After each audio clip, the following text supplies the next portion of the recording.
ఉన్న బంగారాన్ని విడిపించి ఆ రోజు ఆన్లైన్ రేటుకే మేము కొంటాం. Sharma gold company. నమస్కారం, వెల్కమ్ టు సుమన్ టీవీ. నేను గీతాంజలి. ప్రస్తుతం మనతో పాటు ప్రముఖ సాహితీ ఆధ్యాత్మికవేత్త రోజిష్మాన్ గురువు గారు ఉన్నారండి. వారితో మాట్లాడదాం.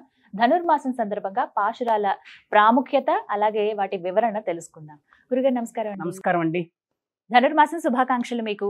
అందరికీ శుభాకాంక్షలు. చాలా ధన్యవాదాలండి. చాలా చక్కగా జరుపుకుంటున్నాము. మీరు ఏదైతే తమిళంలో చెబుతూ ఉన్నారో అది విని ఎలా ఉచ్చరించాలో తెలుసుకున్నాము. దాని తెలుగు అనువాదం ఏమిటో వింటున్నాము. అలాగే అర్థం కూడా తెలుసుకుంటున్నాం. 10 రోజులు అప్పుడే గడిచిపోయాయి. అంటే 9 రోజులు గడిచిపోయి 10వ రోజుకి వచ్చేసాము. అసలు చాలా త్వరగా అయిపోతున్నాయి. కానీ అమ్మవారి వైభవం, ఆ కీర్తి అలా తెలుసుకుంటున్నాం. ఎలా ఆవిడ స్వామిని స్మరించుకున్నారో, ఎలా తలుచుకున్నారో, అసలు ఏం చెప్పారో పాసురాల ద్వారా అని చెప్పి 10వ పాసురం గురించి వివరించండి. ముందుగా తమిళంలో ఎలా ఉచ్చరించాలి, తెలుగు అనువాదము అర్థము తెలుసుకుందాం. తప్పకుండా. ఆండాళ్ ఈ 10వ పాసురంలో తలుపేసుకుని పడుకున్న తన తోటి గోపకన్యను మెలకువలోకి వచ్చి తలుపు తీయమంటూ ఈ పాసురాన్ని మనకి సంధానిస్తోంది. తమిళ్ మూలం. నోట్రు చువర్గం పుగుగిன்ற అమ్మనాయ్ மாற்றமும் தாராரோ வாசல் திறவாதார் நாற்றத்துழாய் முடி நாராயணன் நம்மால் போற்ற பறை தரும் புண்ணியனால் பண்டொரு நாள் கூற்றத்தின் வாய்வீழ்ந்த கும்பகருணனும் தோற்றும் உனக்கே பெருந்துயில்தான் தந்தானோ ஆற்ற அனந்தல் உடையாய் అరుంగలమే తేక్షమాయి వందు తిరవేలోరంపావాయ్. మీరు చెప్తే గానీ మన ప్రేక్షకులకి ఇప్పుడు అర్థం కాదు. ఇక్కడ కొంచెం క్లిష్టంగానే ఉన్నాయి పదాలు. అంటే మనకి తెలుగు సులువు అనిపిస్తుంది. నిజానికి ఇప్పుడు తమిళ వాళ్ళు కూడా ఇంత స్పష్టంగా ఉచ్చరించడం లేదు. కాలక్రమంలో చదువుకున్న వాళ్ళు చేస్తున్నారు. కరెక్ట్ గా చదవాలి. మనకి దేవాలయాల్లో ఇక్కడైతే మాత్రమే తెలుసుకోగలం. ఇక్కడ మనకి దేవాలయాల్లో కూడా సరిగ్గా దానికి కారణం ఏమంటే మనం ఆ భాష వాళ్ళం కాకపోవడం అది సహజమే. 10వ పాసురం తమిళంలో ఎలా ఉచ్చరించాలని తెలుసుకున్నారు కదా. ఇప్పుడు తెలుగులో అనువాదం ఏ విధంగా ఉందో చూద్దామండి. నోము నోచుకుని స్వర్గంలోకెళ్లాల్సిన మారాణి తలుపు తీయని వాళ్ళు బదులు కూడా ఇవ్వరా?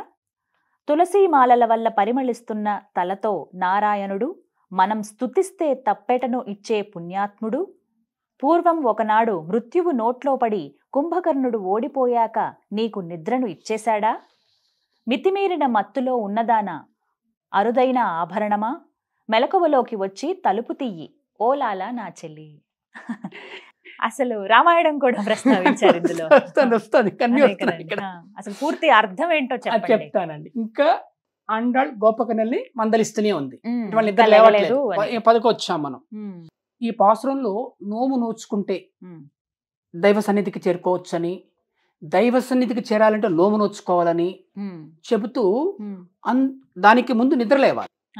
ఆ నిద్ర లేకుండా ఇంకా పడుకున్నావా అని మందలిస్తూ వస్తోంది ఆండాళ్. తులసి మాలలకు మనకి ఒక ప్రత్యేకమైన పరిమళం ఉంటుంది. అందరికీ తెలిసిందే. అసలు వేరే వేటికి కనుక ఆ తులసి మాలలు వేసుకున్న వాళ్ళ తలలు పరిమళిస్తాయి. తలల్లో తులసి మాల పెట్టుకోవడం ఏంటి, ఆ రోజులలో పెట్టుకునేవాళ్ళు. తలల్లో ఇక్కడ ఏంటి మీరు పెట్టుకుంటారు కదా, అట్లాగా. అప్పుడు ఆ తలలు ఆ పరిమళం తలకు వస్తుంది.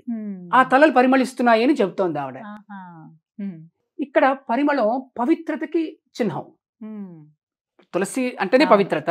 అసలు దానికి వచ్చే పరిమళం ఇంకా ఉన్నతమైనది. అది పవిత్రతకి చిహ్నం. పవిత్రత తలుపుల్లో ఉంటుంది.